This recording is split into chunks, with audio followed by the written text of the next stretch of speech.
Bonjour. Eh bien salut tout le monde, ici Ada, j'espère que vous allez bien. Bienvenue aujourd'hui pour une nouvelle vidéo construction de Setup Gaming. J'adore cette série et vous l'adorez toujours autant visiblement. Donc on continue tout simplement. Il n'y a pas si longtemps on avait fait un setup complet pour 1000 €. La vidéo a cartonné, merci à tous d'ailleurs. Aujourd'hui on va faire encore moins cher, c'est super difficile mais on va se faire un setup pour 800 voire 850 €. On va plutôt dire 850 € mais si vous avez des bons prix, vous pouvez l'avoir pour 800. Je vais tout vous présenter, je vous mets tous les liens en description de cette vidéo. La seule chose que je vous demande avant de commencer, comme d'habitude, c'est le gros pouce bleu, l'abonnement avec la cloche si c'est toujours pas fait, et le commentaire du référencement parce que si vous regardez bien, il n'y a aucun sponsor pour cette vidéo. Allez, on parle pas plus pour cette intro et on passe tout de suite au déballage de tous ces colis. Bien évidemment, il y en a quelques autres sur le côté.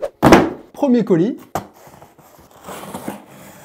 Ouah, j'ai failli faire une dinguerie. À vouloir faire le ninja avec un couteau shuriken, et bah j'ai failli couper le tapis de souris. Bon bah du coup on commence par le tapis. Je vous mens pas, il a vraiment eu chaud hein.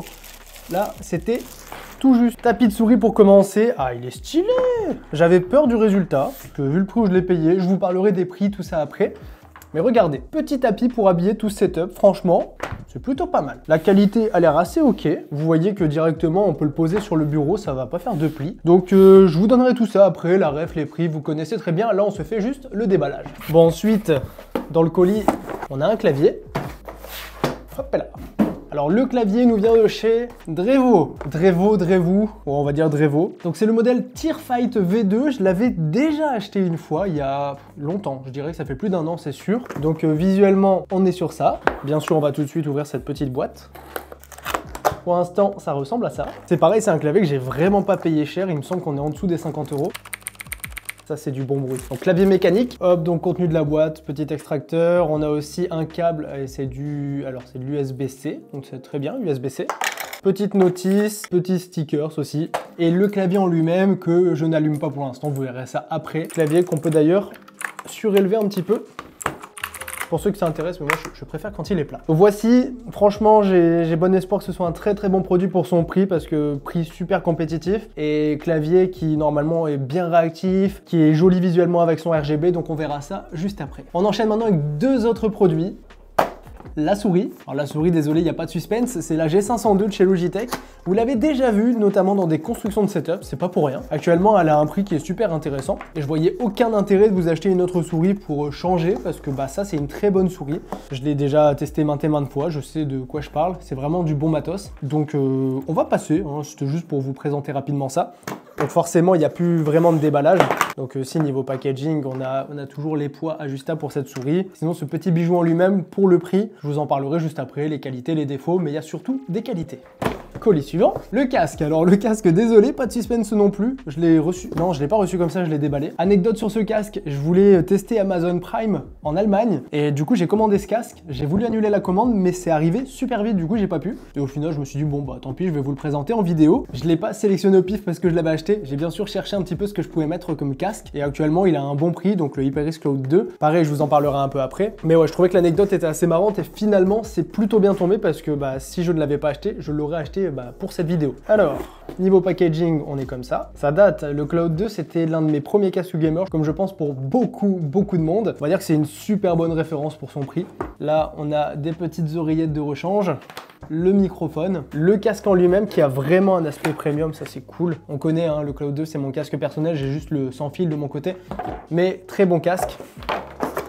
Et ici, on a une autre boîte, ça je m'en souvenais plus. Donc l'autre boîte contient la télécommande, donc pour le 7.1 virtuel, alors ça restera du virtuel, mais c'est quand même ici présent. Donc visuellement, ça va pas beaucoup changer, je vous ferai juste des petits plans caméra assez sympas, mais vous aurez bien sûr le test du micro de ce casque. Ouf. Colis suivant. Donc je pense qu'ici, vous allez un peu capter ce que c'est. Il y a eu le clavier, la souris, le casque, donc il nous faut un écran. Et ici, les amis, j'ai fait exprès de ne pas le mettre et ça c'est un peu fourbe dans la vidéo bon plan de la semaine sur la chaîne secondaire. D'ailleurs pour ceux qui ne savent pas, j'ai une chaîne secondaire, Yada 2.0, vous pouvez aller vous y abonner. On approche très rapidement des 50 000 abonnés et je pense que le setup présenté aujourd'hui pourrait finir chez l'un d'entre vous pour les 50 000 abonnés de la chaîne secondaire. C'est une suggestion, vous en faites ce que vous voulez. Mais c'est pas le sujet. Le sujet, c'est que je fais une fois par semaine des bons plans, du moins s'il y en a suffisamment. Et dans les bons plans, je n'ai pas mis cet écran parce qu'il est vendu à un super bon prix. Je pense que ça ne va pas durer. J'ai déjà un écran de substitution si jamais il est plus au bon prix au moment où vous voyez cette vidéo, ne vous inquiétez pas. Mais celui-ci, ouais, super bon rapport qualité-prix et je voulais pas le mettre en avant pendant les bons plans pour être sûr qu'il soit en stock pour cette vidéo. Et j'espère qu'il sera toujours en stock. C'est du BenQ ici. Donc BenQ, si vous regardez un peu vers là-bas, écran principal de mon setup maintenant c'est du BenQ. J'ai juste eu la flemme de mettre un support pour écran parce qu'il y a une très bonne raison. Non, en vrai j'ai la flemme. Mais la raison derrière c'est qu'il y a bientôt un tout nouveau setup qui arrive. Et l'écran secondaire du coup pour être accord c'est aussi du BenQ. BenQ ne m'ont pas payé, ils n'ont rien envoyé non plus, j'ai tout payé. J'allais dire d'ailleurs s'ils veulent m'envoyer des trucs vous pouvez mais bah j'ai déjà tout donc bah non. Mais bon, cet écran-ci les amis, franchement il a un super bon prix, c'est du 1080p. Je pensais pas qu'on aurait un écran aussi quali. On va tout de suite se le déballer d'ailleurs. Ah, franchement, heureusement que je donne 2 écrans à chaque fois que je vais offrir un setup à un abonné parce que entre le top 10 des écrans et les constructions de setup, des écrans j'en ai, hein. J'en ai beaucoup, mais ça va, ça part assez vite. Ils partent, il y en a 2 qui partent tous les 3 mois, donc finalement on s'équilibre. Alors ici, premier élément, le câble d'alimentation. Bon, toujours risqué de faire ça. Chez vous, ne le déballez pas comme ça surtout. Ok, toi vers l'avant. Ici on a des choses. Alors, le manuel, un petit câble HDMI, le pied de l'écran, la deuxième partie du pied et l'écran en lui-même. Donc normalement, les écrans BenQ sont équipés d'haut-parleurs aussi. Putain, je prends ça comme une enceinte dans les années 90. Voici la bête. Donc ça ressemble comme 2 gouttes d'eau aux écrans qui sont derrière moi. Aucune surprise à ce niveau-là. Derrière, hop, ça ressemble à ça. De toute façon, vous le verrez dans tous ces détails juste après. Dernier élément, le PC gamer, évidemment, il en faut un. Et j'en ai monté un il n'y a pas très longtemps. Évidemment, pour ce budget-là, oh, c'est vrai qu'il est comme ça, attendez. Je vais le sortir. Bon, visiblement, je ne l'avais pas bien remballé, mais bon. Il est sorti. J'ai bien mis 3 minutes à le déballer. Il y a du polystyrène partout. Là, je suis en train de voir que je vais piquer des composants. Donc moi, je l'ai payé 503 € exactement, un truc comme ça. Et actuellement, on peut le retrouver à 549 €. C'est le seul pour lequel je parle du prix parce que vraiment, pour le prix, il est imbattable. Franchement, les perfs qu'on a avec ce PC, c'est un truc de fou pour son prix. Donc très bon rapport perf-prix, c'est ce qu'on aime et je pense que c'est un petit peu le maître mot pour tout ce setup. Setup qui est d'ailleurs entièrement déballé. Donc les amis, je vous propose une chose maintenant, c'est tout de suite de faire un peu de place et de monter ce setup. Ok, alors pour monter un setup comme celui-ci, vous voyez, il n'y a pas grand chose hein, finalement. On a la partie écran, la partie périphérique, le PC. Donc on commence tout de suite par l'écran. Donc là pour le pied, pas besoin de vis. On a juste à visser ici. Hop, donc c'est assemblé, pied très classique. Donc là le pied on vient juste le glisser ici. Et on se refait un petit plaisir. Donc là en moins d'1 minute on a un écran qui est assemblé. Ce qu'on va faire c'est attraper directement le tapis de souris. On vient le positionner ici. Vous voyez que c'est un assez grand tapis quand même, mais il n'est pas non plus si grand que mes autres tapis que j'ai derrière. Après, franchement, ça fait le taf. L'écran, on va le centrer. On peut déjà mettre le casque sur le côté. Tout de suite, le clavier, on vient le poser ici. Vous voyez, il y a la place. Il y a aussi, bien sûr, la place pour la souris. On a quand même la place, comme il n'y a pas de pavé numérique, de la déplacer comme il faut. Le câble du clavier, il ressemble à ça, donc c'est du type C, comme je vous l'ai dit, tressé. Et vous voyez qu'en dessous, on a un petit rail pour faire coulisser le câble assez proprement. Par contre, je vois un défaut à ça, c'est que ça va venir le tordre. Donc moi, je vous conseille quand même de le faire sortir tout droit. Niveau du casque, on a juste à détacher les câbles et à brancher le jack dans la petite télécommande qui est juste ici, c'est tout. Et pour la beauté de la vidéo, je vais rajouter un support de casque qui coûte 10 €. Hein. C'est vraiment pas cher. Après, je dois être franc avec vous. Personnellement, je ne m'en sers jamais. La preuve est là-bas. Regardez, mon casque est posé sur le bureau. Et pour le casque, cette partie-là va se brancher en USB sur le PC. Et maintenant, la pièce maîtresse, on a un joli PC, donc on va tout de suite le placer sur le bureau. Allez tiens, j'en ai fait une belle, là j'allais passer au PC, mais en fait en le déballant je me rends compte que c'est pas du tout le bon. En fait c'est la carte graphique qui m'a surtout indiqué ça, parce que regardez, PC là que j'ai à vous présenter aujourd'hui. Et là je pense que comme je disais tout à l'heure, vous le reconnaissez pour ceux qui ont déjà vu la vidéo. Je vais allumer tout ça, je vais tout configurer, et ensuite on passe directement à la présentation du setup.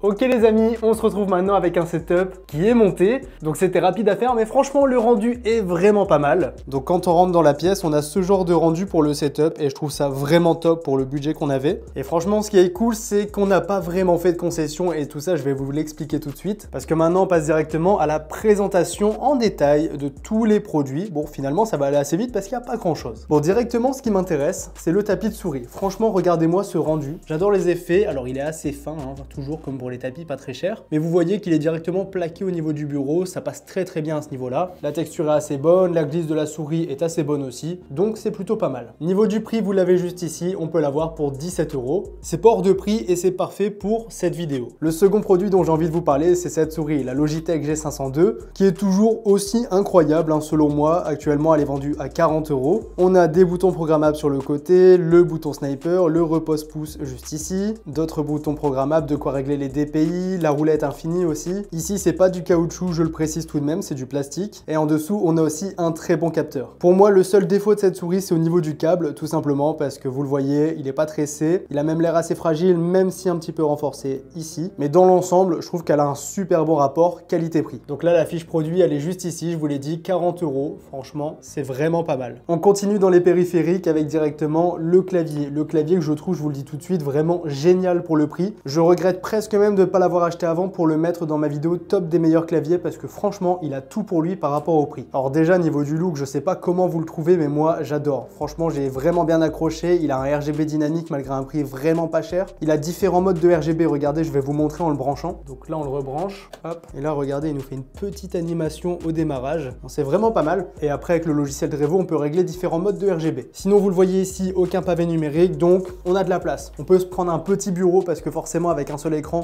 on n'a pas besoin d'un très grand bureau. Mais on peut quand même avoir vraiment de quoi bouger la souris sans aller buter dans le clavier. C'est pour ça que je voulais prendre du TKL. Pas de repose-poignet, ça c'est un petit défaut, mais c'est pas très grave, je trouve, pour le prix du produit. Ici, sinon, on est sur des switches bleus. Je vous propose tout de suite de mettre ce micro à côté et de l'écouter.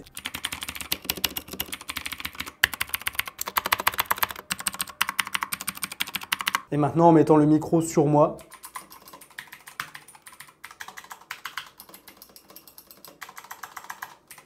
donc voilà, c'est du Switch Blue, toujours assez bruyant, on aime ou on n'aime pas. La fiche produit du clavier est juste ici, 45 €. Pour ce produit-là, franchement, c'est vraiment pas cher. On continue maintenant avec un autre produit, donc le casque. Et petit point sur le support, moi je suis vraiment pas fan de celui-ci, regardez, ça s'enlève assez facilement. Mais c'est vrai que pour faire beau, c'est assez pratique pour 10 €. Donc le petit HyperX Cloud 2 se présente comme ceci. On est ici sur la version filaire de ce casque. Et là, bah admirez-moi un petit peu ça. On a du plastique sur le côté, on a du simili-cuir sur la partie arceau. Le HyperX qui est gravé ici, c'est vraiment top. J'ai la version grise ici avec des surpiqûres grises. De cette couleur, il fait vraiment très classe. Après, la plupart du temps, il est vendu en rouge, avec des petits rappels rouges. On a aussi l'arceau métallique. Le câble qui est juste ici tressé, donc ça, c'est très bien. Le microphone qui est détachable. Point important aussi, si vous n'avez pas besoin de parler à quelqu'un, bah, vous l'enlevez. Sinon, sur le casque, il n'y a aucun bouton. Tous les boutons sont présents juste ici sur sa télécommande. Donc, vous voyez qu'on peut régler la partie audio. Regardez, ça se règle juste ici.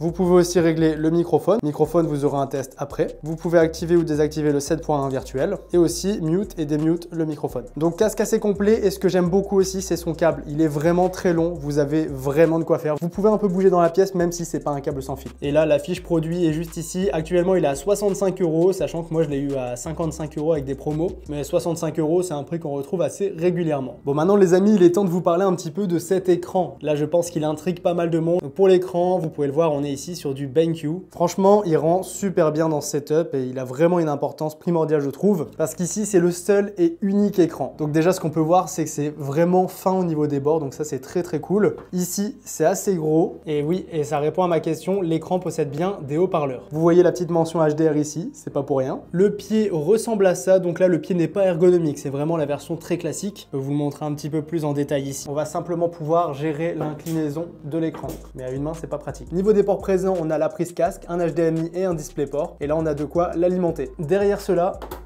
c'est l'accès pour le brancher tout simplement en VESA. Donc là, vous enlevez les 4 vis et vous pouvez le mettre sur un support pour écran. Et maintenant, vous l'avez attendu, la fiche produit, vous voyez qu'il est bien vendu à 132 € actuellement. Donc ça fait un petit moment qu'il est à ce prix-là et franchement, c'est la régalade parce que cet écran, il est vraiment top. J'ai même pas parlé de ses specs, de toute façon, elles sont écrites juste ici. Donc c'est du 24 pouces, 165 Hz, 1 ms. Vous voyez que c'est aussi compatible 120 Hz pour PS5 ou Xbox Series X, donc ça, c'est très cool. Et cet écran, il est équipé d'une dalle VA, mais malgré sa dalle VA, je trouve que les couleurs, franchement, sont vraiment pas dégueu. dégueu. La plupart du temps quand je vois d'Alvea, j'ai un peu peur parce que c'est vraiment pas très quali. Mais là on reste quand même sur un très bel écran. Donc voici les amis pour ce qui est de l'écran. Donc là vous avez vu le clavier, la souris, le tapis, le casque, vous aurez le test micro à la fin, et l'écran. Maintenant il est temps de vous parler de la pièce maîtresse, j'ai nommé le PC. Donc cette fois c'est le bon PC, et regardez-moi déjà son look. Alors si vous n'avez pas vu la vidéo, vous le découvrez, et je vous garantis, je viens de refaire les comptes, il vaut actuellement 550 €. Et si on a les bonnes promos, on peut l'avoir à peu près pour 500 €. C'est assez fou mais c'est vrai. Donc moi ce que j'adore c'est ces 3 ventilateurs en façade qui rendent vraiment super bien. On a quand même un ventilateur à l'arrière, et sinon pour la config vous voyez qu'on est assez bien équipé. Donc le processeur c'est un Ryzen 5 5500, on a 16 Go de RAM en DDR4, donc là on est sur des 3200 MHz casse 16. La carte mère nous vient de chez Asus, elle nous permet de faire des économies, donc on est sur du B450M, et ces économies nous permettent de passer sur une RX 6600 au niveau de la carte graphique. Carte graphique qui nous permettra de jouer à tous les jeux du moment en 1080p ultra sans trop de soucis. Et si c'est pas en ultra, on peut toujours baisser en élevé, voire en moyen. Et sinon au niveau du stockage, c'est la petite concession, il y a 500 Go de SSD pour atteindre ce prix, mais si vous voulez passer à 1 Tera, ça va coûter 15 € de plus. De toute façon, j'ai mis la config ici, donc le processeur, avec du coup aussi le ventirad d'origine, j'ai presque oublié de le citer. La carte mère qui est vendue en Allemagne, parce qu'elle est moins chère tout simplement avec les frais de port, mais c'est les mêmes garanties et ça arrive aussi vite. Les barrettes de RAM, je l'ai mis les moins chères qu'on a actuellement pour la même qualité. Le SSD, la carte graphique, c'est un modèle Sapphire Pulse qui sera plus qualitatif que celui-ci en plus. Le boîtier, qui est un Xiagmatec, et une petite alimentation EVGA en 500 watts. Donc je vous invite à faire les comptes si vous le souhaitez, mais moi je vous le dis, ça vaut 552 € pour se faire exactement le même PC le jour où je tourne la vidéo, donc là on est le 25 octobre. Alors là vous en savez déjà beaucoup plus sur ce setup, franchement n'hésitez pas à me dire ce que vous en pensez en commentaire, mais je vais vous faire une petite conclusion rapide et efficace je pense. En tout cas moi je suis très content de ce que j'ai pu vous faire aujourd'hui. Donc la conclusion elle est plutôt simple au final. Moi je trouve que pour 850 € on fait pas de concession, on va pas aller prendre des produits ultra entrée de gamme, c'est pas du tout le cas. On va par exemple avoir un clavier mécanique pas cher d'accord, mais un clavier mécanique de qualité, c'est pas quelque chose qui va claquer en 2 semaines, non, c'est quand même vraiment quelque chose de très quali. En tout cas pour le prix c'est très bien, c'est exactement la même chose pour la souris, exactement pareil pour l'écran, c'est pas du haut de gamme mais c'est vraiment un bon produit. Et pareil pour le casque, c'est pas du 5 étoiles qui va avoir que des qualités, mais il est très loin d'avoir que des défauts, et il est surtout, regardez, il est très bien fabriqué, il n'y a pas trop de soucis à ce niveau là, et dans l'ensemble c'est un produit qui va rester assez durable. Et c'est ça qui est dur dans les setups pas chers, c'est de faire quelque chose qui oui va coûter pas cher, mais qui en plus de ça aura des produits assez quali pour durer dans le temps. La pièce maîtresse, le PC, je l'ai testé en vidéo complètement. Allez voir la vidéo, regardez par exemple un petit Call of, 134 FPS. À partir de là, j'étais choqué du prix de ce PC et des performances qu'il avait. Et après, ça s'est enchaîné. Il y avait plein d'autres jeux que j'ai pu tester. Regardez Apex Legends 141, CSGO 2, ça allait très très bien. Ici, Cyberpunk 2077, on avait 71. GTA 5, on est à plus de 100 FPS. Si on se met dans la ville, on sera autour des 80, mais dans l'ensemble, ça va très bien. Maintenant, je mets pause à cette vidéo et si vous voulez plus d'infos, allez la voir parce que vous serez pas déçus. Et je vous ai aussi montré comment monter complètement ce PC et ça a été très vite. J'ai chronométré combien de temps j'ai mis pour le monter et vous verrez, c'est pas très compliqué. Donc les amis, je pense que j'ai fait le tour de cette vidéo et de ce setup. J'espère que ça vous aura plu. Moi, je conclus cette vidéo en disant que c'est un setup à super bon rapport qualité-prix parce qu'on n'oublie pas la qualité quand on fait un setup comme ça et là, la qualité est présente, mais le prix pas cher aussi. Donc les amis, je vous mets tous les liens en description. Profitez-en si vous voulez vous acheter le même setup. Le seul petit défaut, c'est qu'en attendant, on n'aura pas une chaise Herman Miller, mais plutôt la bonne vieille chaise de cuisine. Parce qu'on peut pas forcément tout avoir, mais en attendant, ce qu'on a acheté, c'est quali. Allez les amis, je vous laisse là-dessus, je vous mets le petit test du microphone en bonus. Donc c'était Yada, je vous dis à la prochaine, salut tout le monde. Ok, donc là les amis, je suis en train de vous parler avec le microphone du HyperX Cloud 2, on est sur Audacity, il n'y aura aucune retouche. En touchant à la télécommande, je fais un petit peu monter le son du micro. Si j'approche le micro de ma bouche, ça donne ça, si je l'éloigne, ça donne ça, et si je le mets à bonne distance, ça donne ça. Donc voici pour le test, franchement ça fera le taf pour parler avec vos amis sur Discord.